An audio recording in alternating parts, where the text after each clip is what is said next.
Kristen, wilt thou have this man to be thy husband? I will. Wilt thou, Jefferson, have this woman to be thy wedded wife? Wilt thou provide her with credit cards and a 4-bedroom, 2 1/2 bath home? Wilt thou listen patiently to long stories about kids' colds, kitchen towel, clothes, shoes, make a pair of sore feet, and decorated 6-foot covers? I will.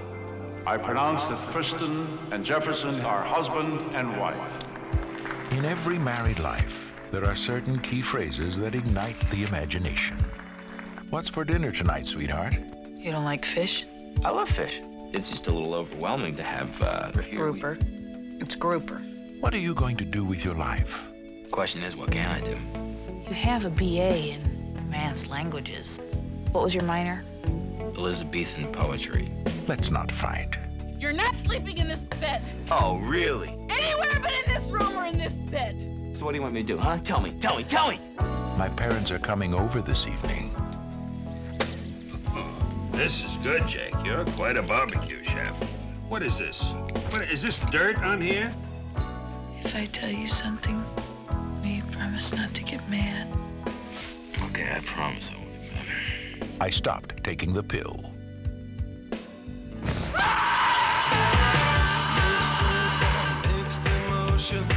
And at the start of a brand new life, all changed. She's having a baby.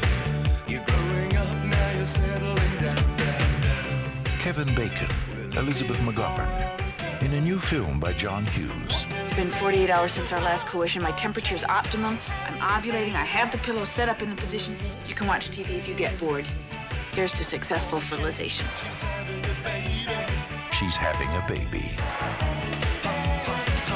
All changed. She's having a baby.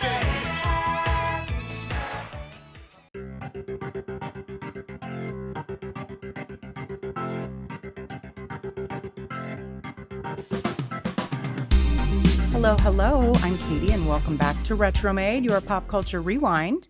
Today, we're heading back to 1988 to revisit She's Having a Baby, which is a more personal entry from John Hughes that we'll get into.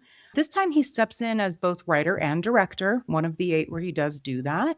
It's a look at marriage, expectations, and growing up, with a little bit of that Hughes humor and anxiety mixed in. And as always, we'll check in on what else was happening in 1988 with a quick time capsule. Joining me is returning guest and someone clearly not afraid to explore a very different corner of film genre in the podcasting world. He is the host of a fairly new show called Bloody Sam, a Peckinpah fan podcast. That's a mouthful. Welcome back, Scott Murphy. I guess I should have thought about that when I named it. Give it a less complicated name. But I don't know. I thought if I just called it Bloody Sam, people who are Peckinpah fans know that his nickname is Bloody Sam. But if somebody stumbled across it, they might need further context. So I thought I'd give it the longer name, which is needed for me. I needed it, so that was smart. Now you also host All 90s, All Action. Apparently, my speciality is creating podcasts with complex names that people just don't for remember. Dummies like me. It's fine. So it's all 90s action all the time. Yes, and I like that. I like the genres that you choose to cover. So you've been on talking about your action podcast, but tell us a little more about your Peckinpah show. Yeah, so it basically, I know this season of your podcast is on the Director's Chair Network. Ryan, who is the chief of the Director's Chair Network, he reached out to some people who had previously been on the Last of the Action Heroes podcast network. And he was like, is anybody interested in covering any director? And I was like, oh, I wonder. And I thought about directors I might be interested in covering. Sam Peckinpah is a director who I'd seen a handful of films from, but we didn't know all of his filmography. But I thought he would just be an interesting figure to explore, because I think he arrives at an interesting period in Hollywood. He kind of explodes in that kind of new Hollywood wave in the kind of late 60s.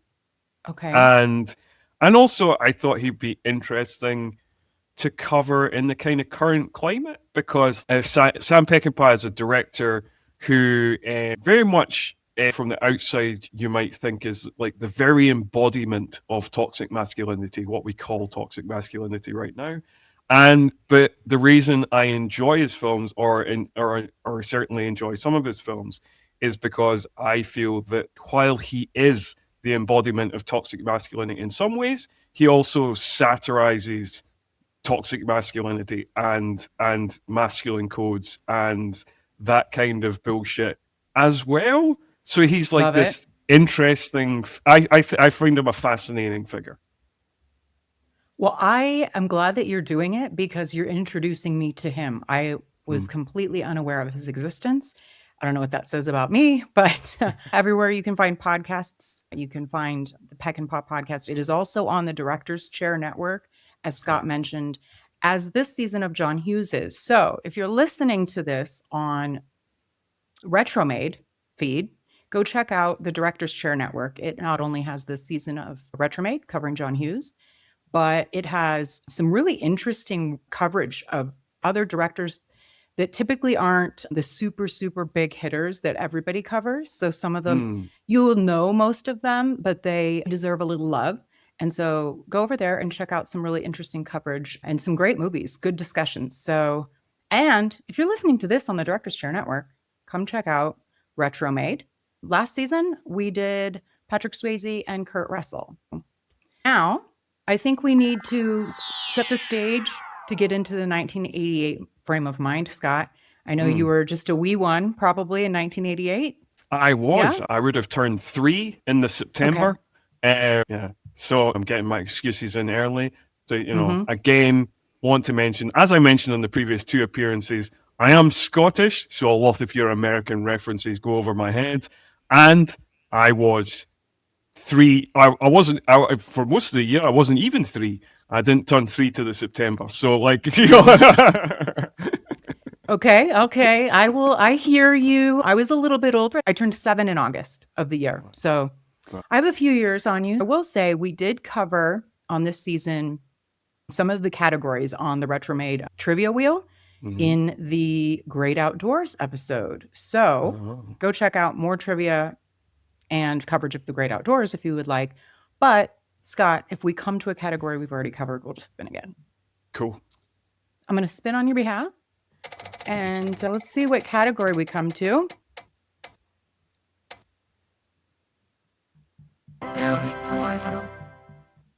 This is fair game. Big screen time machine. Great. This would be top movies at the box office for 1988. Okay? Anything coming to mind? I have hints for you, but... For 88? No, for some reason, like 88 is like... There's certain years of the 80s where like 82 and 87 and 89 that I can think of, like, movies come straight to mind. But 88, for some reason, nothing's coming to mind. 88. Maybe some clues will help you. A groundbreaking animated film where cartoons and humans interact in a noir-style mystery.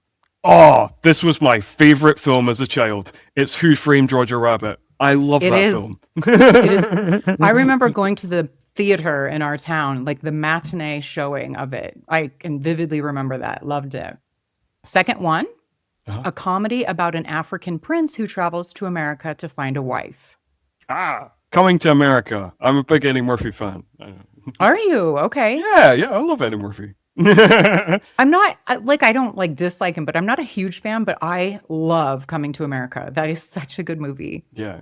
Yeah, and like I say I love Eddie Murphy, but because I became a fan in the 80s and 90s, and then so I've sat through a lot of terrible 2000s Eddie Murphy comedies for my sins.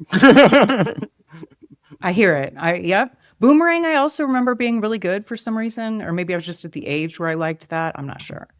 That's a nice film. I remember that being. I remember that, weirdly. I don't know. Maybe it's just the Eddie Murphy factor, but it's not the kind of film I normally watch as a kid because it's a romantic comedy. But I remember enjoying it. So, same. Yeah. And I don't even like romantic comedies, but for some reason I liked that. I'm not sure. Okay. This next movie, I'm kind of embarrassed to say I've not seen. Oh, okay. It is a dramedy. Dramedy. Featuring a radio DJ in Vietnam delivering laughs and poignant moments. Good Morning Vietnam, the Robin Yes. Williams. Yeah. Have you seen that? Yeah. I've seen a lot of Robin Williams films actually as well. Like there's like certain comedians from the 80s, like Robin Williams and Steve Martin and Eddie Murphy, that I've seen quite a lot of their films. I enjoy their work. So yes, I have seen Good Morning Vietnam. Do you recommend? Yeah, I think it's a good film. Yeah. Okay. Yeah. I think it's, like it's up there with Robin Williams' most iconic performances. I would recommend it. Yeah. I will give that a go. I'll add it to the ever-growing list. The next one, really, really good too. This is an actor that, like you said, I'm a big fan of Robin Williams, etc. This is a comedy actor that I love, like always have, especially his 80s stuff. Okay. It is a heartwarming story about a boy who wishes to be grown up and wakes up as an adult. It's big. Mm-hmm. Yeah, that's a great film. Tom Hanks in the 80s, man. Yeah, I love those films as well. I think maybe just because I saw them when I was young, but I love Big and Splash and Turner and Hooch and Yes. even Dragnet, which a lot of people are not big fans of. But yeah. I need to find a way to cover Splash and Turner and Hooch. Maybe I'll have to do a Tom Hanks season. I don't know. Yeah. That'd be great. Yeah. I would definitely. If you'd have me back, I'd definitely come back for that. I would definitely have you back. Last one. These are all bangers. Yeah. Now this is a great list. Except for me not saying Good Morning Vietnam. But the last one is a sequel to a hit comedy featuring an Australian adventurer and his romantic escapades. Is this Crocodile Dundee too? It is. I think I even watched fairly recently, within the last year, I did a marathon of the Crocodile Dundee movies, and they are so good. Even the last one, like the third one, is still pretty good. Yeah, the third one's not as good, but I guess it's a long time since I've seen that one. I've seen the other two much more. I remember watching the first one quite a lot. I'm sure I drove my mum crazy, just constantly quoting the line, "That's not a knife. This is a knife." Crikey. Oh, God, I love Crocodile Dundee. Yeah, poor Australians have to listen to Americans' bad Australian accents all the time, just quoting that movie. I mean, it's the same with British people. Yeah, mainly quoting that film. And also there's an Australian soap called Neighbours, which is very popular in the UK. So we always... I've heard of that. Yeah. Okay. All right. You did pretty good. You got every single one of them, didn't you? Good job, yes. Scott. Yeah. Let's try another category and see how you fare.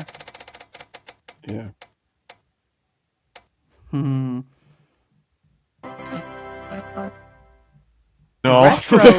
Retro Runway.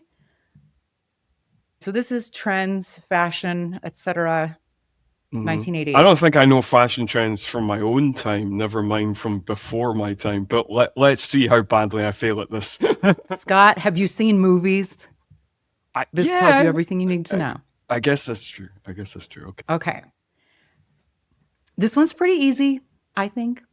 Which denim trend in the late 1980s was characterized by a faded, worn-out look and was commonly worn with oversized jackets? Oversized jackets. Faded, worn-out look.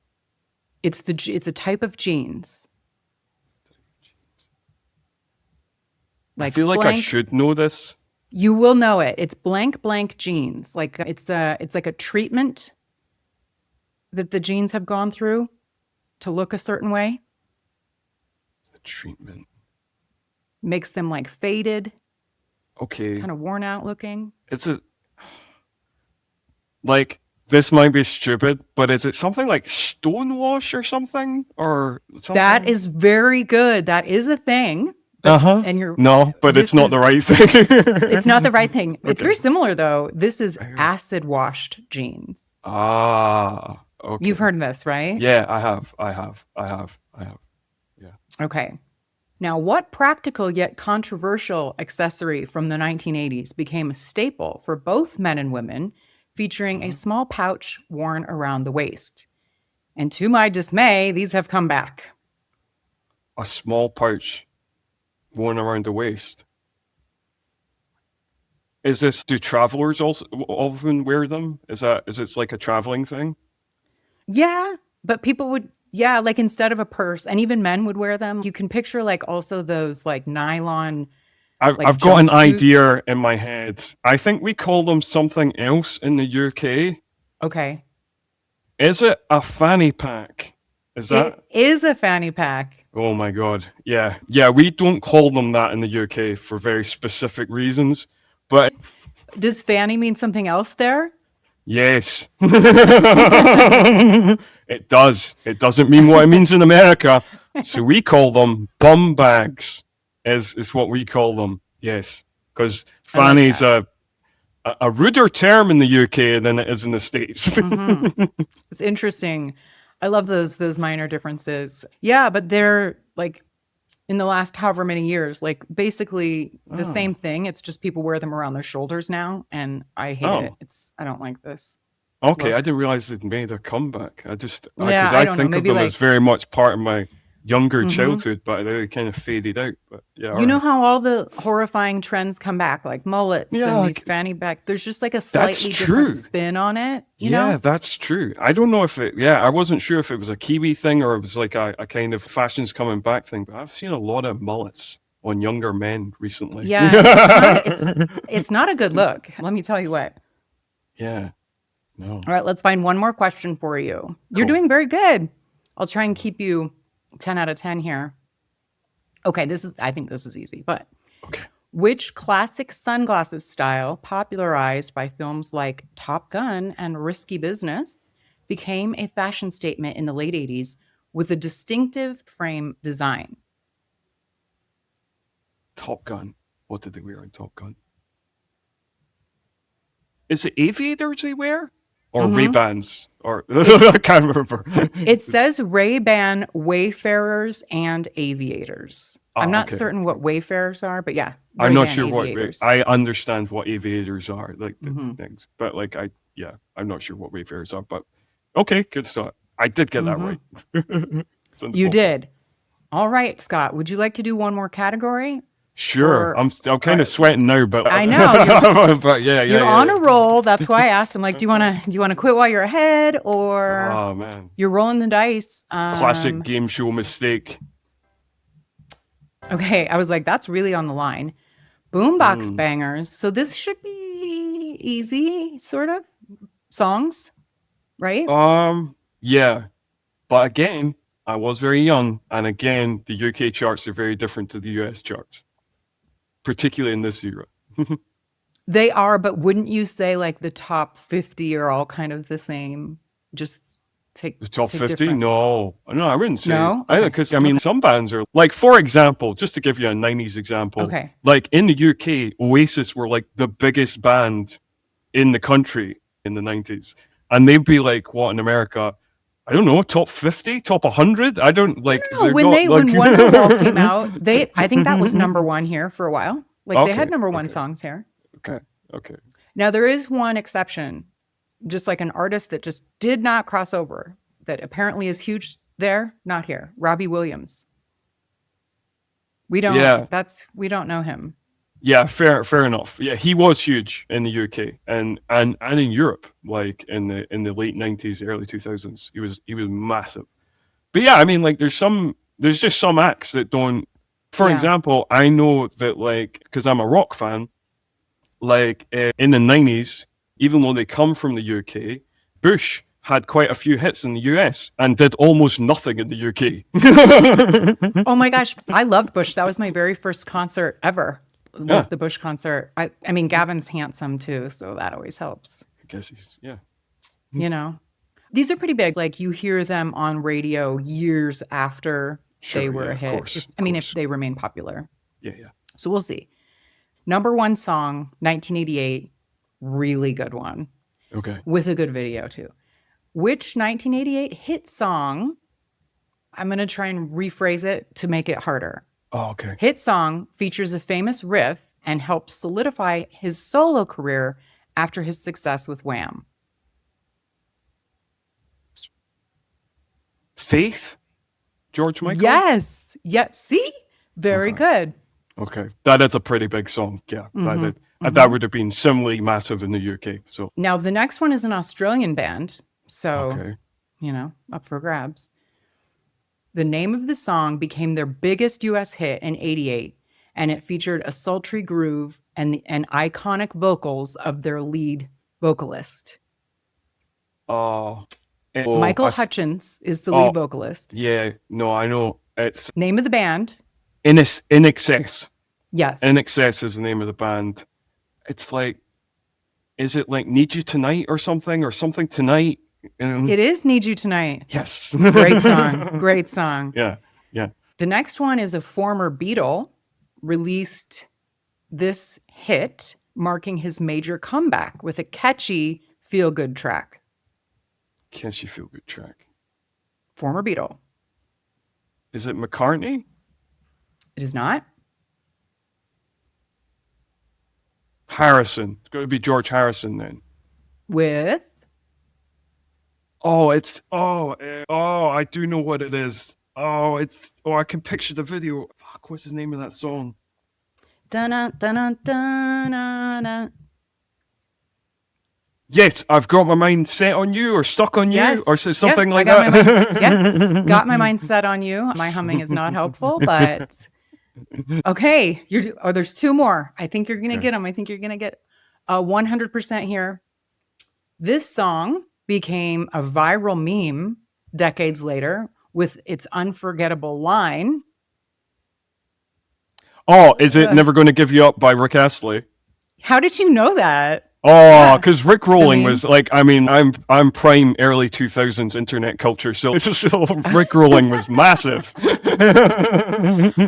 I barely gave you a hint. Very good. Never Gonna Give You Up by Rick Astley.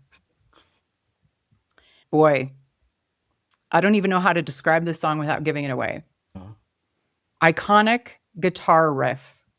Okay. Most famous rock anthems of the era. Iconic guitar riff. Very famous guitarist. Okay. Is it like very specific look to him? Okay. So I'm trying to think. I'm going to guess it's Guns N' Roses. Is it Guns N' Roses? It is. Okay. So is it Sweet Child of Mine? It is. Yeah, okay, great. Very good. Oh my gosh. You didn't think you were going to do very well at all, and there you got every single one of them correct. That's wow. Yeah. I Nicely performed done. what I thought I was going to do. Mm-hmm. Scott, shall we get into She's Having a Baby?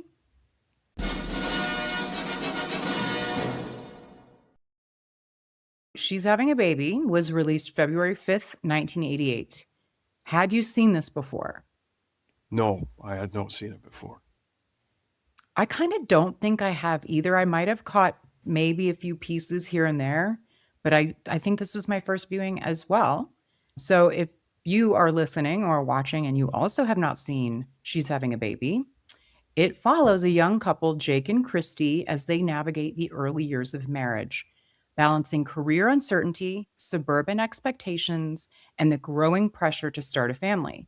Through humor and anxiety, the film captures the often messy transition from carefree youth to the realities of adulthood and parenthood. This sounds a little different from other John Hughes movies, doesn't it? Yeah, no, absolutely.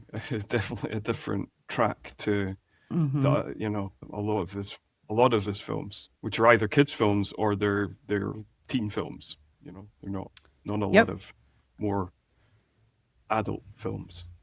This one seems like probably the most autobiographical for John Hughes for a few reasons. But yeah, I mean, aside from kind of the family mishap type movies and the kid-centric and the teen movies, this one is the only one that seems to focus on the trials and tribulations of post-college and what that means. As in this case for Jake and Christy. So John Hughes, as I mentioned at the top, both directed and wrote this particular movie. And he took it really hard because he felt a personal connection to it. I think he even said in the credits it was inspired by his wife. Yeah, that does come up at the end of the movie. Yeah, like at the end of the credits. At the end of It did not perform well at the box office, so he took that really hard. It was a $20 million budget and grossed only $16 million worldwide. I mean, as evidenced by the fact that neither of us had seen it, it is a little bit lesser known. Despite having a nice cast, it's PG-13. The IMDb rating is 6. Do you think that's fair? Yeah, I think it's relatively fair. I might put it a little higher because when I watch things, I kind of like put them in my letterbox, and for letterbox, I was kind of between giving it a 3 and a 3.5, and I gave it a 3.5 Okay, nice. in the end. So yeah, I might rate a bit higher than that because I would say a 6 is like a kind of 3 stars, but I don't think it's unfair. Right. Same. Now, Kevin Bacon is the star here. His name is Jefferson, but he goes by Jake Briggs. Yep. Kevin Bacon had quite the moment in the 80s and 90s, and I think he looked really, really good. The hair of him and Alec Baldwin in this, it was just so of the time. And, it kind of got me thinking because Kevin Bacon hasn't come up yet, I don't think, in a movie that I've covered on Retromade. So kind of wanted to explore him a little bit. So, sure. He's the whole 6 degrees of Kevin Bacon. So I looked into the origins of that because I didn't really know. And so if you also didn't know, I guess it started in 94. I sort of thought it started earlier than that. But some college students were watching Footloose, and a commercial for another Kevin Bacon movie, The Air Up There, was airing. So they were discussing how Kevin Bacon seemed to be in everything and recalled a quote from a magazine interview that he did for Premiere Magazine, where he claimed to have worked with everybody in Hollywood or someone who's worked with them. So it has become a trivia game challenge based on the 6 degrees of separation. You can connect given any actor in 6 steps or fewer based on a shared movie or TV credits. Did you ever play this game? I didn't. I don't think I ever really played it, but it comes up. Yeah, no, I definitely. Yeah, I feel like I have in uni. Yeah, because that would have been, even though it's obviously been around since the 90s, that would have been when I first would have come across it in the early 2000s, I think. Was it the first time? He's definitely worked with a lot of people. I dig Kevin Bacon. I like a lot of his movies. Like, he kind of seems to stay out of trouble. I love that he, this long relationship with Keira Sedgwick. They have this little hobby farm that they post videos about. It's cute and sweet, and they seem just like a normal couple. So I kind of like that. And he's aging very nicely. So I'm a fan of Kevin. Do you have any thoughts or fandom or not? Kevin Bacon? No. I like Kevin Bacon. I've seen quite a few Kevin Bacon films, and he's great in a bunch of things, both like the film stuff he's done, and particularly I know I'm a fan of horror, so I am obviously I love him in Tremors. Weirdly, just coincidentally, I was a guest on another podcast just like last month talking about Stirs of Echoes. So this is the second time this year that I have recorded a podcast about a Kevin Bacon movie set in Chicago. Is that set in Chicago too? Okay. Yes. I haven't seen it, and I don't even know. I'm sure I've seen it when it came out, but I forget. Interesting. I mean, you might as well start a Kevin Bacon podcast, Scott. I think that would be a lot of fun. I think covering Kevin Bacon films, I think it would be great. I think so too. What about Elizabeth McGovern? Are you familiar with her? Do you know her from anything? I am familiar with her. I've not seen her in a lot of stuff. In the UK, she's most famous for being in Downton Abbey, and I am not like a watcher of Downton Abbey, but I have seen her in a few movies particularly from this era. Mm-hmm. So she is De Niro's girlfriend in Once Upon a Time in America, which is an amazing film. And also just last year, the year before, I saw her in a really cool neo-noir film called Johnny Handsome that's got Mickey Rourke in it, which is also from similar era, 80s, I think maybe 89. It's a Walter Hill film. That's the reason I watched it, because I'm a fan of Walter Hill. And as problematic as he kind of is, I do like Mickey Rourke films, certainly of that era. Yeah. So yeah, I know her from a few things, but I don't know her extensively. Same. And I had, she pops up in roles like this here and there, but she doesn't ever come to mind when I'm thinking about 80s actresses or, Sure. just actresses in general. She has a very specific, classy look to her, which very much helps her playing Cora Crawley in Downton Abbey. So yeah, I didn't make the connection when I first started watching Downton Abbey that it was her because I hadn't seen her in so many years because she's much older, obviously, in that. But she did get an Oscar nomination for her supporting role in Ragtime, which I have not seen. And then, of course, she got both Emmy and Golden Globe nominations for playing Cora in Downton Abbey. Yeah, which makes sense because I know that show is massive. Yeah. It's really good. I would recommend, Scott. Okay. Now, Alec Baldwin, I had forgotten that he's in this, and he plays the best, this type of best friend, the still single, free as a bird, single, kind of rich, kind of, that very Alec Baldwin-y type role. He plays Jake's friend, Davis McDonald. Yeah. What did you think about Alec Baldwin's role? I think for some reason in my head, and I know like age-wise it makes perfect sense that he's in 80s movies, but in my head, because I so associate him with the 90s and 2000s, I don't think about him in the 80s. So anytime I watch an 80s movie and he suddenly pops up, like last year I watched Married to the Mob for the first time, and I was like, a surprise Alec Baldwin. I was like, what is this? And so like so anytime he turns up in the 80s movie, it always throws me for some reason. But yeah, and he's very, he's good. He's very good. He's specifically very good at playing that kind of just sleazy, oily kind of Lothario type figure. He's just very good at that. He's perfect for it. But I did kind of I literally wrote down, whoa, a young Alec Baldwin. Yeah. I can see it. I see it. Yeah, he was handsome. He was in that era, and I mean, it does make him look sleazy, but it also, I can see the attraction with his sex appeal, slick black hair, and it's all, I can see it. Yeah. So there's a fairly small cast. So yeah, we have Jake and Christy by Kevin Bacon and Elizabeth McGovern, and then Christy's parents are played by William Wyndham and Catherine Damon, and I really just wanted to point them out. Just because I think they deserve their fair due. We might not know them, or at least I didn't.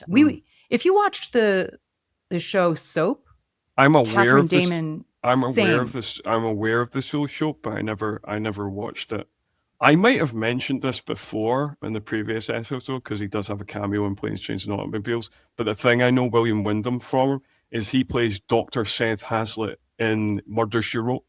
Which, I love Murder, She Wrote. How did I not? Is he like a recurring character in it? He's a recurring character. Okay. He's like the local doctor in Cabot Cove. He's like Jessica's Dang friend. Oh my gosh, I need to rewatch. Well, good catch. Thanks, because that missed me. He has over 259 acting credits. This man. I missed that particular one. Yeah, I mean, he won an Emmy in 1970 for his lead role in My World and Welcome to It. He played the president in Escape from the Planet of Apes. And he's also in To Kill a Mockingbird. So William Wyndham, quite the accomplished actor. And so Catherine Damon won an Emmy for her lead role in the show Soap. She was also a regular on the show Webster with Emmanuel Lewis. Remember that show? It was early 80s. You might not have. Oh, no, I don't know if that doesn't sound familiar. Soap sounds familiar. I'm aware of this. I'm aware of Soap while not really having seen it. But Webster is... No, I'm not familiar. Sorry.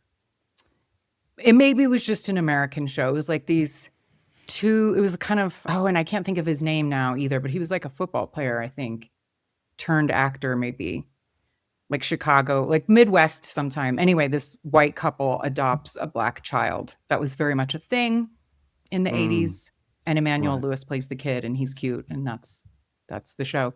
Cool. So Jake's parents, I definitely recognized his mom.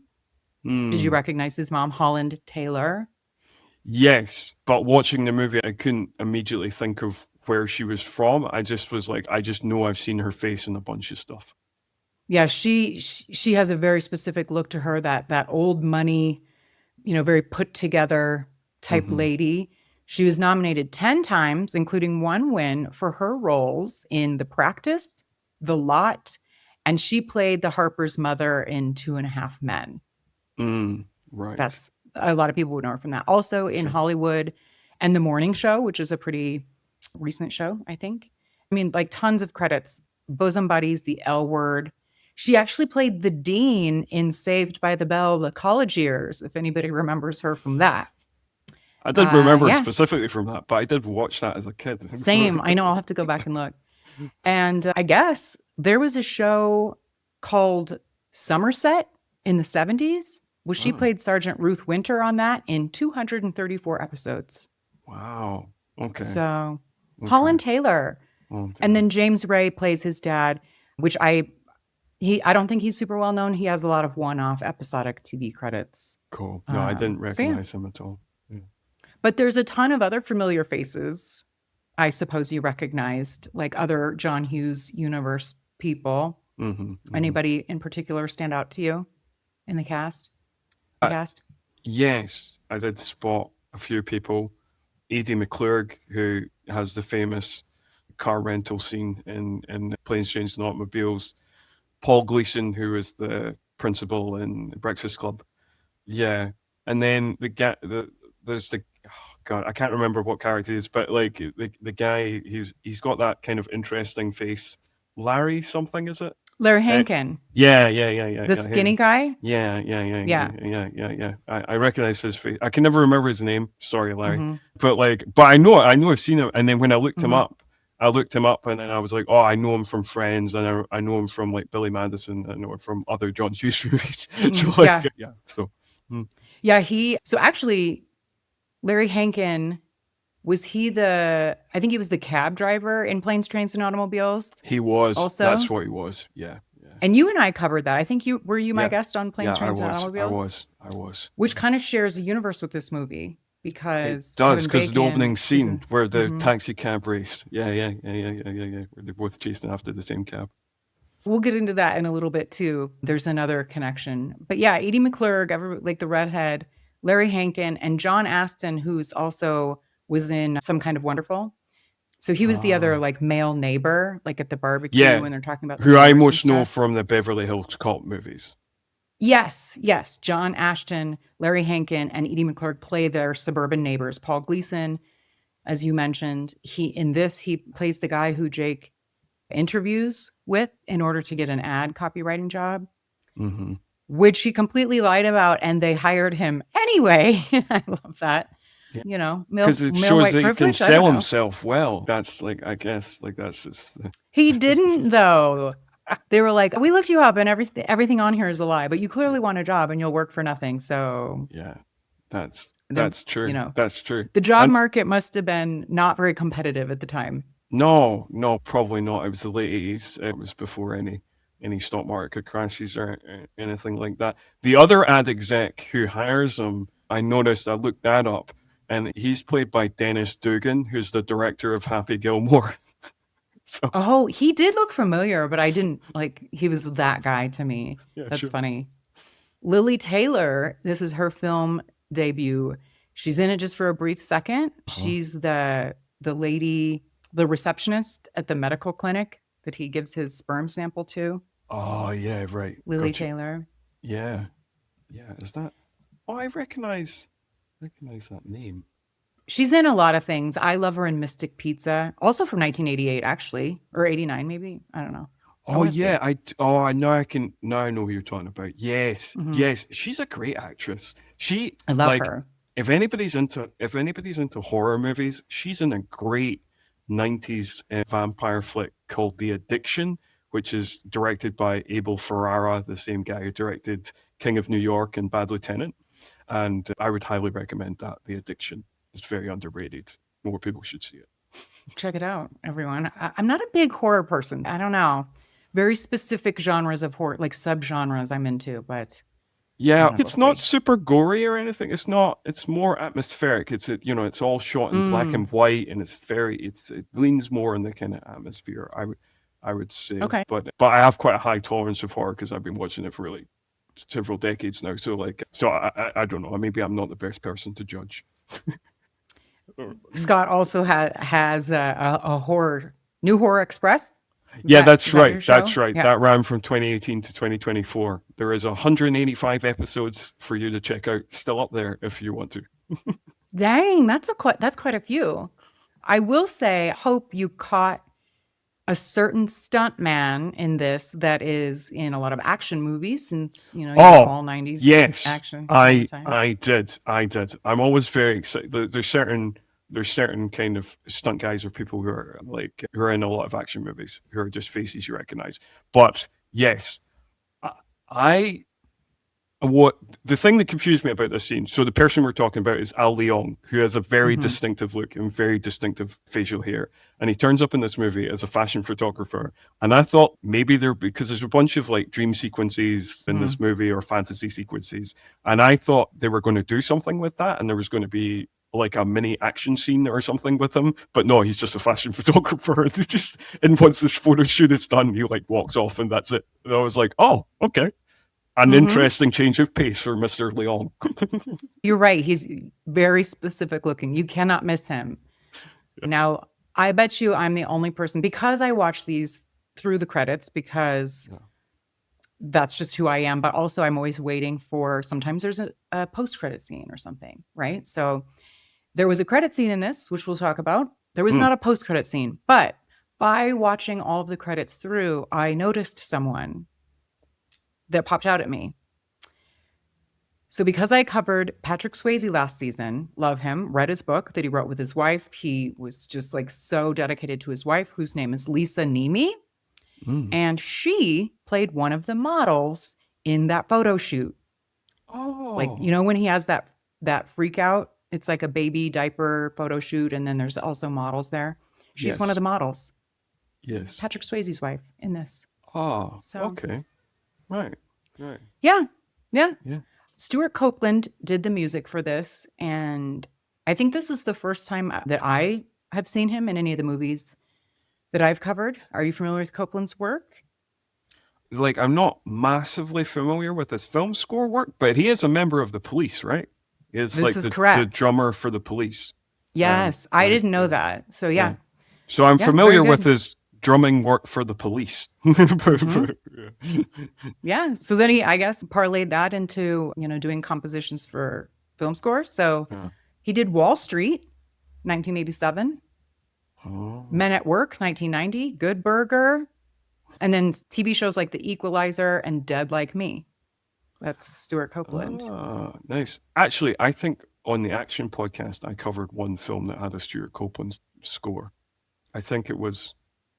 I want to say it was Surviving the Game, which is like an Ice-T film. Oh, I listened to that episode. Yeah, totally. More than the score, like that, for me, that didn't stand out so much as the song that Kate Bush wrote specifically for this. At the scene, it's called A Woman's Work, and it was during the hospital waiting scene when Kevin knows that there's complications and they won't let him into the room.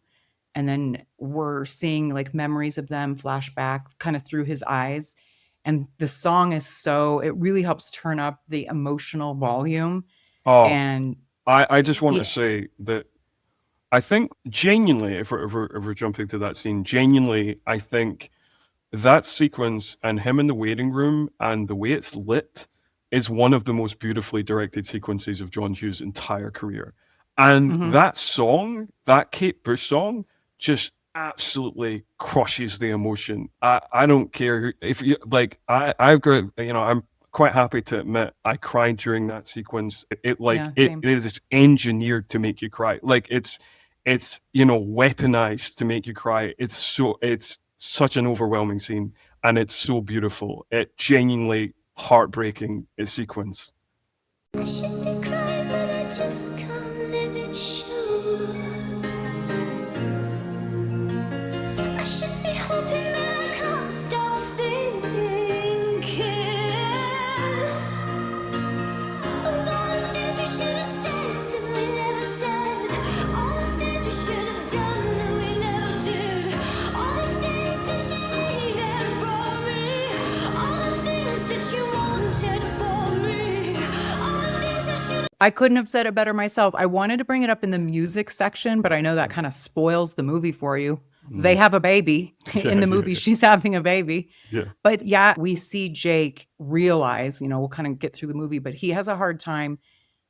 He has an arc. He's finally like becoming who he needs to be and realizing that he's been taking his wife for granted and his life that he actually has for granted, and those flashbacks to those wonderful memories and like seeing him rise to the occasion. And so the song combined with Kevin's acting and the way he emotes, yeah. and you're right, the cinematic nature of that scene was really powerful. Yeah. Yeah. And yeah, like you say, like Kevin Bacon is a big part of what makes it so moving and what makes it so emotional. But I think, yeah, just everything comes perfectly together, from the direction, the lighting, the way it's lit, and those kind of the waiting room with the kind of spotlights, and just everything about it. And then the cherry on top is just that brilliant Kate Bush song that's just absolutely slays you. It was written, it was perfect. The lyrics, everything about it was perfect because it was written for this. So, and it was nicely done, Kate Bush. What kept coming to mind for me was, wow, this is really different. This is kind of a departure for Hughes movies for me. Did you feel that, or what were kind of your initial? It does feel like yeah, no, I agree. It does feel like a departure because I think he's going for a little bit of a different tone. I think like a lot of his movies are more generally straight up comedies, whereas this is, I don't think it always accomplishes it, but I think this is definitely going for more of a dramedy type thing. And I think sometimes its tonal gear shifts are a bit wonky in the going between the comedy and the drama, but sometimes it really works at the same time. So I do think he's definitely aiming for a different tone. I definitely think that obviously, because we're dealing with like people kind of, like you say, post-college, post-uni age, it's definitely the humor he's trying in some cases is very Hughes, but in some cases is kind of going for a more mature angle. And I think there's a kind of gentleness to the film, and there's a kind of more kind of, it's less for wacky and more aiming for like to often to be moving, I guess. So yeah, I think it definitely has a very different feel to your typical Hughes outing. Gentle is a nice way of putting it. There's, I think, Elizabeth McGovern, the way they have her, the way they make her character, she has this very, like softness to her, like everything, it softens the whole movie. But I guess to your point about some of the comical things, in addition to this being narrated, so this is narrated by Kevin Bacon's character. So it uses that so that we understand his internal monologue, and it does pay off at the end, as you might expect. Once we learn he's a writer, we kind of see that coming, but that's nice nonetheless. Yeah. And he's able to say things to us that he doesn't say to his wife, I guess. So that's kind of how we're learning about his inner turmoil. I guess like we understand, and part of the reason that he's saying that, well, I guess that we understand relatively early on, because he gives hints to it, that the narration is like his reflection on past events. So like his thinking about the event, so he's in a different mindset as the film is happening, because like his narration is past these events, and his thinking has matured and evolved. So like we're hearing the narration of a slightly more mature and evolved version of this person, but as we're seeing the action, they're still the slightly less mature, less evolved version of themselves, Yeah, well, let's talk about that. The thing that was glaring about this movie that I was like, wow, I'm not sure what to make of this, because it just kept happening.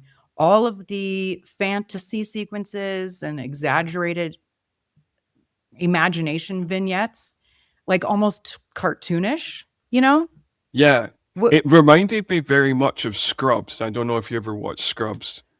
Oh, it's been a while. Okay. Yeah, the way that like JD like, kind of has these flights of fancy, and like he's, I mean, obviously, and in Scrubs is kind of done slightly differently because you very much know you're in the fantasy because it does that kind of like very 2000s thing that a lot of 2000 sitcoms like that and Arrested Development and 30 Rock did, where it kind of cuts to, like Family Guy does the same in that as well, like no. But that doesn't happen in this film. You just kind of, at a certain point, realize, all right, this isn't really happening. I mean, yeah, I guess it, again, shows us his internal anxieties. Yeah. And there were several, but what did you think about them? Do you think that it took you out of it, or did you think it really did help paint the picture of what Jake was feeling and thinking at the time?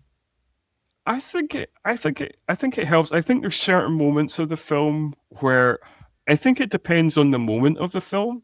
Like, I think there's certain bits that work really well. I think with the start of the movie, with the minister the vows keep going on and on and on. And I think that works. I think in the sperm donation sequence, it works. I think and I also particularly think my favorite one is the like lawnmower dance sequence. Like that's a big one. Brilliant. That's brilliant. That's really good. That was the funniest moment in the film for me. But like, yeah, some of them you're just like, oh, okay, because sometimes they're edging into more emotional territory, and then your gear shifting into this kind of very wacky type of comedy, very silly. So some of them I think worked absolutely perfectly, and some of them were like kind of threw me off a little bit. Same. I think perhaps if maybe I wouldn't have the same feeling if I watched it again, but I think this was my first watch, and it's, it works out that this is one of I only have a few movies left in the John Hughes season, so I've seen almost all of them from the 80s and 90s, and so this being at the end, it really, really is like highlighted to me how different this technique is for John Hughes. So audience, if you haven't seen this or if it's been a while, the lawnmower scene that Scott's talking about, it's like, so they moved to the suburbs, and so it's like all the men kind of at the same time, they're mowing their lawns all on a Saturday, and the women are carrying trays with lemonade or whatever. And then it turns into this whole dance sequence. So for Kevin's character, it's sort of like representing his fear of becoming this domestic cliche, right? Like that's what you do on a Saturday. So that's the suburban lawnmower scene. I think like it's also just like a kind of, and maybe just because like I'm a big David Lynch fan, I feel like there's maybe some commentary there about suburban uniformity of, once you become a suburban person, you have to have all the accoutrements, and you do all the exact same things. Otherwise you're exiled and kind of, put to one side or something. 100%. And we learn, as we get to know some of the neighbors in that block party barbecue scene, you learn exactly that. The women are sort of like, well, the last career woman brought something that none of us recognized. It was like goat cheese ravioli or something. And you think they could have, I don't know, was goat cheese ravioli that kind of out of the box, like Italian cooking? In 88, I know. You think they could have picked something that was more obscure or more kind of fanciful, because I was like, even as a working class kid growing up in Scotland, I wouldn't be like, goat cheese ravioli, this is the poshest thing I've ever seen, and I'm not exactly come from a culinary paradise, I think goat cheese was a thing. There was I believe, based on some other movies, like there was a time at which goat cheese on a menu was like high, like only fancy restaurants would have, or something, like overpriced. You dummy, you're paying overpriced for I don't know. Yeah, I guess. I mean, I guess it was a different time. I could because I know like certain things. There's loads of things that we don't see as fancy at all, and like even in recent times we're seen as quite fancy. There's to give a UK example. There was a famous example in football, not the type of football but like soccer, where the team Manchester United, most football stadiums, like for halftime, sell like hot meat pies. That's like that's your snack or whatever. When they started selling prawn cocktail sandwiches, and this was seen as the height of poshness of going from pies to prawn cocktail sandwiches, people were like, "What is this? What cocktail? What prawn, cocktail sandwich? Prawn cocktail. Oh, like seafood? I like seafood. Yeah. It's sandwich? Yeah, like it's in a sandwich, Oh, yeah, like prawn cocktail interesting. is just like it's just prawns in a rosemary sauce. Yeah, it's just I don't Okay. know, I mean, but okay. I'm not. I mean, I hear you. A shrimp cocktail, I think, used to be a thing here, yeah, but I didn't know they put it in sandwiches. yeah. So, Well, I mean, like okay. I don't know. I guess I mean, that does seem fancy for a football stadium, to be honest yeah, it with was, you. it was. People had a lot of eyebrows were raised. People were like, "What is this? We just want pies and chips and things like that." Or yeah, chips as we understand them. That's just Fries. fries. We call them chips. What you Chips. call chips, we call crisps. This is becoming just one of those American British lexicon lessons. Yeah. And do you call cookies something else too? Biscuits. Biscuits? And what? I love Yeah, it. and what you call biscuits are I don't even know what that is. Yeah, what do you call biscuit? Yeah, interesting. We- We could have a whole podcast on this. Yes, But the difference. We'll go back to She's Having a Baby. yeah, so the other sequences that I thought were really, again, I didn't dislike or like it. It was just like you said, the tone of the movie was a bit more serious and tender, and so some of these kind of shocked your system a little bit, but they were kind of good. Some were more subtle than others. There was various office claustrophobia as well. The room kind of coming in on him, and even that photo shoot that he's right, like he can't escape. So he takes this job because he has to get a job, reflecting his hatred of this corporate job that he has. The vow rewriting, his internal monologue is not hearing, will you take this woman to be your wedded wife? He hears a once-a-year vacation to the Bahamas and a 4-bedroom house and 3-bath, like going through all of the things. So that's what he's hearing. He's like, oh crap, this commitment. And the fertilization scene this was brilliant though. So it's meant to show us, so they're trying to have a baby.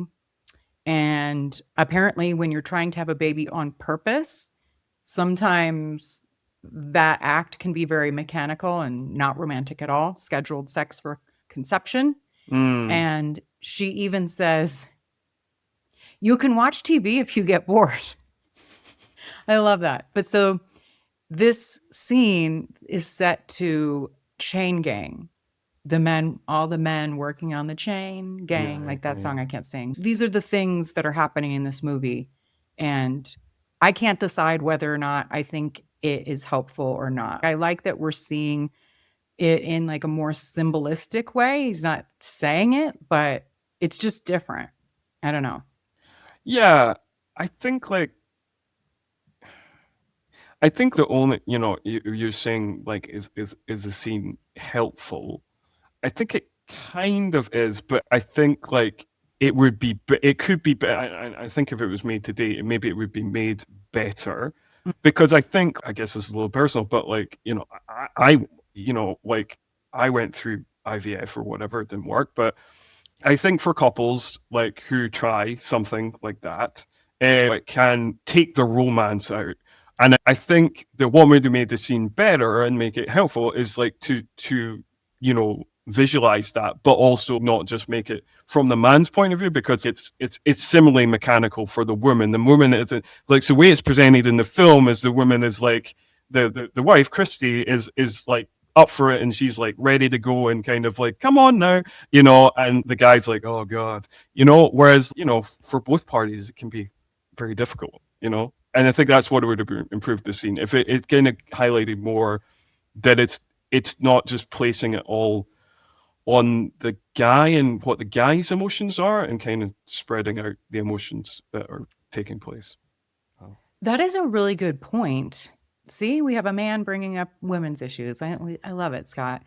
I will say, though, I think we are meant to believe that she wants the baby and he doesn't necessarily. He's so not ready for a baby. So he's not, in so much so that we're shown they haven't even talked about whether or not they want to have kids yet. I mean, years into their marriage. Yeah, which is odd, because I feel like most people have like a baby talk or whatever, like going into a marriage. I feel like most people. I mean, I think you should. I think you should. I think you should. I think if one of your priorities is to have kids, and the other person does not want to have kids, I think you should establish that before you get married. But I guess that's another issue. I guess like it is a bit like that's not like great behavior in the terms of the film. Like to go off the pill and not tell your partner that does feel like shady. That does feel like how pissed would you be? Yeah, and it's not even about the kind of the baby. It's just about the kind of betrayal of trust, you know, at that stage. Mm-hmm. Certainly, if that happened to me, you know, and somebody had done that, and without talking about it, just the mere betrayal of trust would be the main bone of contention that would, you know, make me angry. Mm-hmm. Yeah, she's like, I gotta tell you something, but I promise you won't get mad. And she says 3 months ago. Like, That's what I thought. I was like, because like the way it's presented in the film, it was like it was a brand new, like when she puts the tablet down the sink, it feels like that's the first time she's done it. And if that was the case, like I feel like probably not that mad, but like for it to be 3 months, that is like one missed pill, you know, just, and if that had been the plot of the film, that basically she missed her pill once and they kind of just got pregnant, I think that makes it way less problematic. But the way that it was so, like, she stated 3 months, I was like, wow, that's not great for the trust in your relationship. Not cool, Christy. I was all on your side, Christy. But yeah, I feel like it's also a trope in older movies that they don't talk about it. Like, it becomes a problem once they're together. You know, do we even want to have kids? But maybe it's just, I mean, this was 88, not 58, but maybe it was just assumed that married people have kids. I don't know. I think so. And like the thing I did think about, and the thing that I've heard you talk about on this podcast, is there is a conservative streak to John Hughes. Like in his vision of like, you know, and like, fill in my John Hughes gaps as I listen to your podcast and watching the likes of Mr. Mom and like other kind of family-based ones. He clearly believes that is what you should have. He clearly, you know, believes in the kind of conservative ideal of the nuclear family, mom, dad, kids, you know, marriage. And anybody who lives outside of that is painted very negatively. Yeah. And like one of the things that kind of made me laugh in a bad way was like when Alec Baldwin brings home the woman from New York, and she is presented in a hyper negative light. And the reason she's presented in a hyper negative light is because she doesn't want to get married, she doesn't want kids, and they kind of almost cartoonishly make her like super kind of evil. And she comes back, and she's come back for her mom's funeral, but she doesn't care about her mom. And also, just to point out, the film doesn't give us any indication of what her mum is like. They just present her in a hyper negative light because she isn't that interested in her mom's funeral. Her mum could have been an abusive piece of shit, if for all we know. Well, you know. She says the only person, she says, well, Neiman Marcus will certainly miss her, or something like that. So, you know, I guess. But, you know, this is, you know, all points against her. And again, she's a very freely sexual person. And again, this is presented as this is the worst thing. This is not what you want to be. Well, and therefore it's okay for Alec's character to use her, and he says as much. Yes, which is really grubby, and it's my least favorite part of the film. It's just, I think, he clearly has his ideas of what family should be and what relationships should be and what normal is, and I disagree. I do too, and you're right. It has come up a lot in Hughes movies, and you know, to your point about what's kind of interesting is because he's showing the very realistic fear and anxiety that he probably had. You know, that a lot of young men. I mean, they got married really young, like in their early 20s, like right out of college, and so they're probably not ready for all that adulthood requires of you, and the parents putting pressure on them to have kids. And other side note, it's like the parents are still working, and they're like, I should have a picture of my grandkid on the desk. And nowadays it's just very different. Most people wait to have kids, and therefore their parents are already retired, like they're not still working when they have grandkids. But this also kind of shows the entrapment of suburbia and the fear of that happening. And it kind of hits you over the head with it. So it's like, clearly John Hughes is, kind of wrestling with that he's like, seemingly this is his only option. This is an inevitable path. There's no other path to take. And so you just have to resign yourself to this, like, block parties on the weekend and mowing the lawn, and that's what your life is, and you need to find happiness in it, and you have kids and you die. So he's wrestling with that, but then he's also kind of showing that he's rising to the occasion. He needs to, I guess, yes, learn to appreciate that, and he does. But you're right. Then when he does show, the only character who doesn't take that path is Alec. And it is shown to be, because he comes around later in the movie. There's a very interesting scene. What's his name? Davis, with Davis and Christy, where it's kind of clear they have had a past. Don't you think? Yes, there's a couple of suggestions of that throughout the film, even kind of in the opening scene with the two of them in the car. Like you get this sense that maybe, don't know how long they went out, maybe it was just a fling, who knows, but it does seem like they have some past history together. So then he kind of wraps his come on in sort of like a friendship way, of, very sleazy of his character to do, but she passes the test, so to speak. But in that scene, it's clear that he's saying, because earlier we see this, and this is a trope of the movie, the single friend is shown to be like having all this fun with the single wildlife, while the married friend seems, kind of chained down without that same freedom. And sure enough, the single life that the friend has turns out to be very unfulfilling. This is kind of a trope. And that happens in this movie too. So to come full circle to your point, yes, the path that is not this is shown to be unfulfilling. And so again, there's only one way to live your life in John Hughes movies. Pretty much. Yeah.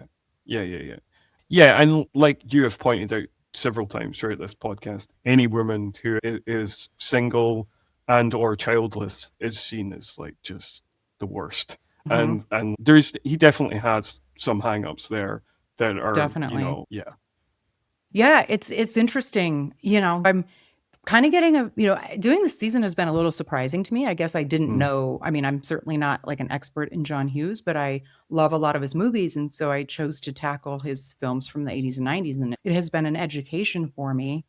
And so I'll talk about that in the wrap-up episode. But to your point about his conservatism, the family type conservatism, not necessarily politics, but I'm sure. Did you notice the two best friends' names are Jefferson and Davis? I don't think that was by accident. Oh. The former president of the Confederacy. Yeah. Possibly. I don't know. What do you guys think? I kind of think that was on purpose. He does do that. It could be a nod. He's very specific. But why would you give a nod? Come on, John Hughes. Why are you giving a nod to the Confederacy? I don't know. You know what I mean? Yeah. He could just be a Civil War buff, I guess. I don't know. I'll try and explain it away by that. But I was like, don't like that. No, not great, is But I do like that historically, so in Some Kind of Wonderful episode, the characters, there's a Rolling Stones element to the characters' names.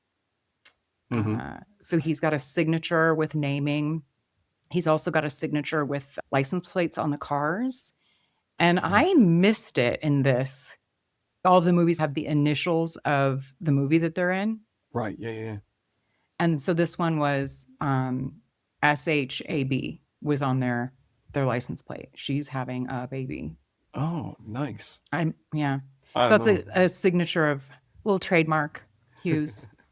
Something that completely passed me by up until listening to your previous episodes and you're discussing that. I wouldn't have noticed it unless I was, I'm watching them very carefully now. But this being my first watch of this, I didn't quite catch that. So advertising in the 80s is the biggest trope I've ever seen in my entire life. And this movie certainly has it. Everybody has a job in the advertising industry. And I think that's why I went into it subconsciously. And I love how like a whole job is copywriter. Like now that's like what you do in 5 minutes, like it's just interesting that his whole job is writing ad copy. But that is exactly what John Hughes did when he was starting out. So he was He was a basically Jake. So this is copywriter. very autobiographical before. Oh, So Jake's writing a book. Hughes aspired to write movies, I would assume. Did you notice anything about Christie's clothes? No, nothing. Well, I think I've noticed this in some other movies too. And I'm not sure if it was Hughes movies or not. But again, if he's trying to make like, because she's married and she's gonna have a baby, they made her like they de-sexed her altogether.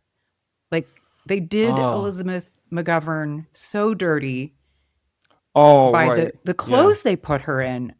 I mean, she's a woman in her early 20s.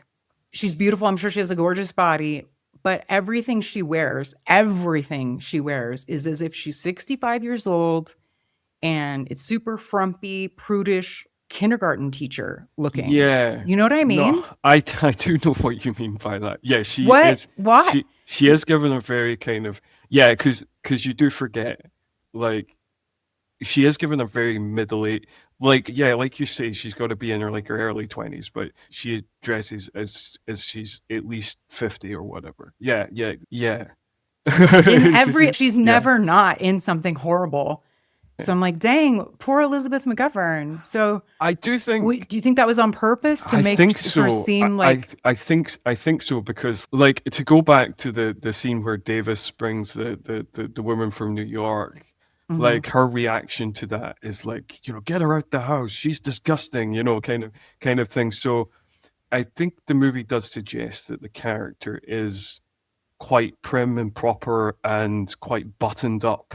So like it kind of makes sense, but I guess Unrealistically though, but like what? quite unrealistically. And again, I guess that could point to something problematic in John Hughes of like, this is how women are supposed to be, which is You can sexualize the other woman, but not the wife and mother. Yeah, not the wife and mother. She's supposed to be pure. And I guess that's another slight trope in John Hughes movies. I don't know how many movies it happens in, but I can think of at least two where where the character kind of fantasizes over a mysterious hypersexualized woman. I had forgotten about her. Yes. So there's the French woman in this film, and there's the Christy Brinkley girl in the Ferrari character in Vacation. That's like, it's okay for them to be hypersexual and for the male lead to get all horn dog over, but the mother character should be much more staid, which is, I mean, in Vacation it's even more ridiculous because it's like, you're Chevy Chase, you're married to a Beverly D'Angelo. Gorgeous. I mean, what are you doing? You're insane. Yeah, Kevin you're Bacon already could actually you're already bet the massively good-looking girl. punching above your weight. Yeah. What is But anyway. Indeed.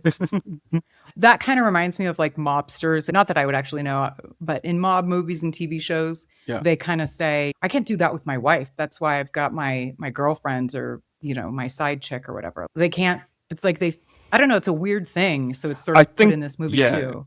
I think there's I think that is a trope. I think it's an old masculine thing of there's certain women that are like mothers and carers, and that's their role, and you don't do certain things or see them in a certain way, but the dirtier things, there's other women, other more loose women that I'm still going to do that, just not with my wife. I'm still going to do that, just with the other more loose women, which we will. And then there's this kind of hypocritical thing of we will shame them for their looseness, but we'll still take advantage of their looseness. And it's like, of course, okay, yeah, that's a bit hypocritical, but and gross, but it is.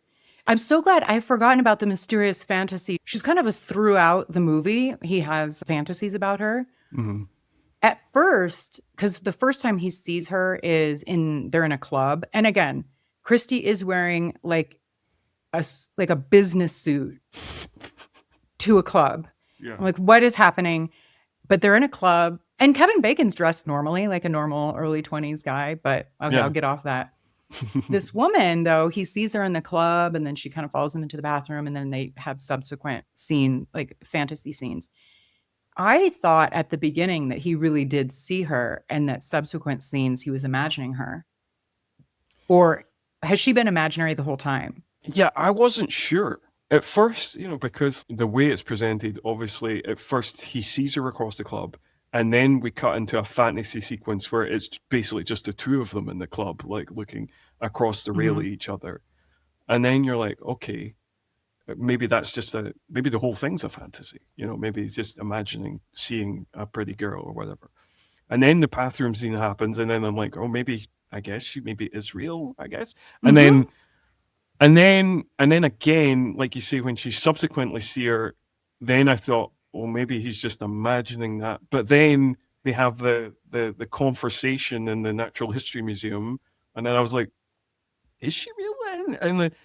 And then, but I don't know. It's also because like the way it's kind of all kind of unrealistically written in she is very much like this, obviously several years before the term manic pixie dream girl was a trope or whatever, or named a trope. That didn't come to the early 2000s, but she's very much fits that category of like she's just there to be a male fantasy, and like all her lines are kind of like like she doesn't have any kind of character of her own really, and like and even when he's like, oh, are you married, and she's like, yeah, and then she's very chill about that, and this is basically, well, if you want to stay with your wife, basically there's a paraphrasing, but basically what she says, oh, if you want to stay with your wife, well, that's cool. If you want to follow me, also cool. But anyway, I'm going to drift off in my, manic pixie dream girl way. And you're like, because I just exist to, for your pleasure or whatever. Like, so it's part of the reason I think that you can never tell whether it's a fantasy or if it's supposed to be happening in the reality of the movie is because all her lines are written as a fantasy. So you never get a sense of her as an actual real person that if somebody would meet, You guys, let me know what you think. Did she start off real and then become more of a fantasy, or was she a fantasy figure the whole time? Let me know. All right, now the credit scene. They have a baby. Okay, so that's kind of sort of like the afterthought of the movie, right? The big buildup is the scene that we talked about in the hospital that was so beautiful. But they have a baby. There was a little bit of a misdirect. We think maybe the baby didn't make it, but of course it's a boy. Of course, it did. Yeah. So there's various people, celebrities, a lot of actors, most of which are Hughes universe alums, sometimes even in their character, offering possible baby names, most of them super ridiculous suggestions.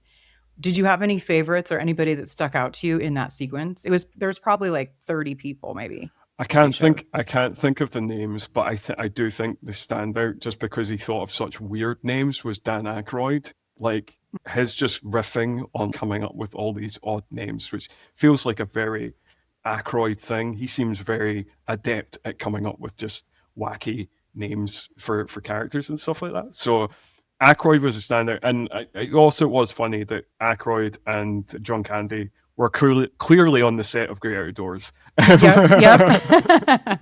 So was Bill Murray, not on the Great Outdoors, but he had just come over from a break from like Scrooged. Scrooged. Yeah. He's definitely on the set of Scrooged. Yes, which is one of my favorite Christmas movies. Such a great film, and just really points to how versatile Richard Donner, director of The Omen, Lethal Weapon, and The Goonies, and Scrooged, is. It's like, and Superman. What a versatile director. What a guy. Super. Yeah. Maybe you should do him. Maybe you should cover him. Donner is a fascinating, for him to have directed, within a decade of each other, or just over a decade, The Omen, Superman, The Goonies, Lethal Weapon, Scrooged, in just over a decade. What a weird and wacky career that man had, but brilliant. Agreed. So John Candy, he was in the cameo offering a baby name. So this movie actually, while it was supposed to have been released before Planes, Trains, and Automobiles, Mm. And we even see, I think, when she writes out a check, she writes 1986 Mm-hmm. on her checkbook. But there was some delays, I think. So it's interesting that we see She's Having a Baby is playing in the background in a couple of scenes in Planes, Trains, and Automobiles, even though it hadn't come out yet when Planes, Trains, and Automobiles was released in 1987, I think. Yeah, So I remember that's from really, being on the episode. Yeah. yeah. And so then that's interesting. And then both John Candy and Kevin Bacon had cameos in each other's movies. One bit of trivia that I thought was wild and I had to share: a casting what if for Davis, the best friend. Okay. Do you know who Curtis Armstrong is? Curtis Armstrong. I think I do. Booger. I think I do. It's Booger from Revenge of the Nerds. Oh, I do know who Curtis Armstrong is. He's a fun actor. He is. I couldn't picture him as a kind of Lothario necessarily. No, I think it would have gone, yeah. it would have had to have gone a completely different, like wacky way. More, Like in that John Candy is like a bachelor, never settled down in Uncle Buck, but he's not like an attractive Alec Baldwin type.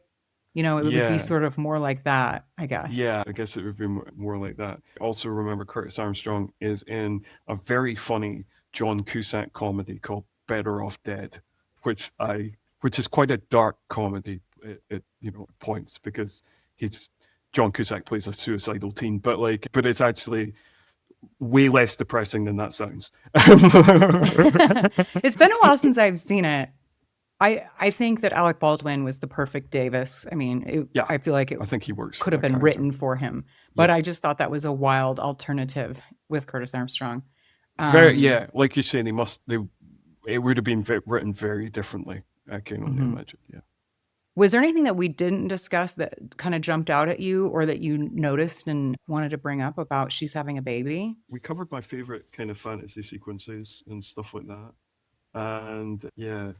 I did, like you, I enjoyed them getting the job despite lying about everything. One thing too, I don't know. I know housing markets vary in different countries, but so this was in the mid to late 80s, and they buy a very nice house. Like on the inside, it doesn't look nice, but we see they live in this really nice suburban neighborhood on, according to the hirers of Kevin Bacon's character, slave wages. So they're able to buy a house, but the mother-in-law, as kind of a snide comment to the wife, says, "Oh, it's amazing how little your housing dollar will buy now." Which in my head, I'm like, that bought a shit ton. Are you kidding me? What did it buy in 1950? You know what I mean? No, I mean that seems crazy. That does remind me of one thing actually that we maybe haven't discussed, but I think that's funny because I think that's like a movie and TV trope, particularly like in that era where people who are families who are apparently allegedly working class living in these massive houses or whatever. Also, that scene that you're talking about, this dollar stretching, one thing I would say is I don't think this, on top of the fashion stuff, I don't think this movie does good by Elizabeth McGovern's character. I think for me, the scene when they're setting up house and they're kind of bickering about their respective in-laws, and there's real comedic chemistry. That's a real fun sequence, but I don't think Christie is given enough of those sequences.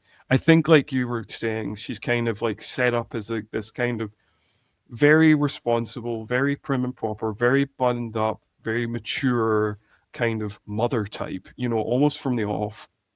And she's not really allowed to have much fun. And I think that I think a character can be both. I think they can be both a very caring, motherly type and also be fun and join in the fun of the film. And she gets a couple of moments, and I think that's one of them, where they have a bit of banter about, her slagging off his parents and him slagging off her parents. And that's fun. And it's one of the moments that I think feels most real to a kind of the way couples banter and stuff like that. And I just wish there was a bit more of that. I wish her character was filled out a bit more She was a bit more rounded. She was seen beyond the scope of like mother, carer, responsible woman. Excellent point. I very much agree. You pointing out their dialogue in that sequence. Yeah, I agree on the Christie part where he does shine. Obviously, John Hughes he's a very good writer, obviously. Yeah. But his dialogue is especially, a lot of his movies are kind of known for their dialogue, especially in Breakfast Club. But for whatever reason, it really stuck out to me how good the dialogue was in the very mundane neighbor conversations that they have. Seemed, very realistic. Just the things that they talked about, how the women were with each other, how the men were with each other, and the back and forths. I was like, that seems very realistic for the 80s of what these neighbors would actually be talking about. I totally agree. I think that like that sequence is one of the funniest sequences in the movie. And yeah, it's probably an exaggeration of like middle-class suburban life, but like Christie is just being taught at by the other wives of the neighborhood who are just talking shit about like the queer women, but also talking almost exclusively about food. And then the husbands like knowing all the specific models of lawnmowers and like just talking almost exclusively about that. And yeah, it's an exaggeration, but it's like a comic exaggeration that really works because it is that thing of, everybody's been to those kind of events where they're just, there's certain types of very middle-class suburban people. They're just always talking about house prices, and the women are talking about certain foods or clothes, and the men are talking about kind of like their cars and their grills and their barbecues or whatever. That's the kind of things that obsess them, and whether man or woman, obsessed with gardens. Yep. They love gardens. The hoses. I mean, it was smart too in that there was like little payoffs that the guys were talking about. Oh, you don't know anything. You buy these cheap hoses. You go through as many hoses 2 a year. You'd be on your 18th wife by now, and it sits out there and it gets all hot. And then when you wash the dog, you burn the dog or something. And then 2 seconds later, one of the wives is like, Paul or whatever his name is, go get the picnic table out from around the house or whatever. And then the other wife yells at her husband, Joe, whatever his name is, help him. And you haven't done anything to lift a finger for this. And he said, I washed the dog. And she's like, you burned the dog. So I was like, oh, it's cute. I like it. Yeah, it's fun. It's fun. It's very well written. It's very funny. Yeah, I think that, well written, very interesting, very different than a lot of Hughes movies, well acted. I think it needed to be a little tighter for me. I think that's another difference of a lot of Hughes movies. A lot of Hughes movies are, come in at the kind of 90 minutes. This is like an hour and 45. And like for a movie that's like, we talked about, the reveal that she's not been taking the pill for 3 months. And for a movie that's called She's Having a Baby, that reveal comes in like about an hour into the movie. So like the whole baby having part in the movie is like the last 45 minutes. It's a while to get there. Yeah. So you think for a movie titled that would have come into the plot earlier than it does, rather than just, here's a young couple's marriage and a baby comes at the end. It's Yes. And the book that he writes, the reveal at the end, has the same title as the movie. Yes. So that was a nice little bow on the movie. I don't think I have any further thoughts, unless you do, Scott. Any final thoughts on She's Having a Baby? No, I don't think so. I think we've gone over the positives and negatives. I think there's more positives than negatives, and I think it's an underrated film. I think people should check it out. So a lot of it works, some of it doesn't. Some of the fantasy sequences are hilarious. Some of the fantasy sequences are just a bit weird. I think the one where, she's not taking the pill and then they have sex and then it cuts to like this kind of, these women in a boiler room or something with the very tight revealing clothing. That was just one of those ones I was like, okay, I kind of see, I see what you're doing, but like, it's kind of random. Yeah, and like it's interesting because I think the one other thing I will say is I think that like the way it looks is also a bit different and a bit interesting. A lot of the movie is very stylized, and a lot of the movie, particularly the fantasy sequences, look like a music video. And which I don't think other John Hughes movies do. So I think that's the last thing I'd mention. That stylistically it looks a bit different as well. You know, I'm glad that you brought that up. I could not put my finger on it, but of course, having a veteran movie podcaster on to bring that up, that's exactly, in addition to the tonal difference, visually, it does seem like such a sharp contrast when you go in and out of those sequences. Yeah. Great eye, Scott. It has been a great conversation. So thank you so much for joining me to cover the last of John Hughes' written and directed movies that we're going to cover on Retromade. Tell us where we can hear more from you. So you can hear more from me from my two podcasts. I mean, my other podcast that I don't do any longer is still on like Spotify, Apple Podcasts, wherever you get your podcasts. So that's New Horror Express. That's an interview podcast mainly. So I interviewed a lot of people within the indie horror industry. And then my other podcasts are both review podcasts, all 90s action all the time. We just cover 90s action movies. We do it from the corresponding year in the 90s. So this year we're covering the movies of 1996. We've got our March and April episodes all ready to go. So, you know, that'll be The Phantom and Adrenaline Fear the Rush on that's those two episodes. And yes, and then there's Bloody Sam, a Peckinpah fan podcast, which is a mini series I'm doing, which will just be covering the 14 feature films of Sam Peckinpah over the course of 14 months. And the March episode is on The Wild Bunch, which is possibly his most famous film. I know that one. very famous Western. I think that and Straw Dogs is probably the if people don't know Peckinpah at all, that's the ones that people might have heard of. But yeah, no, he generally directs kind of Western and action films.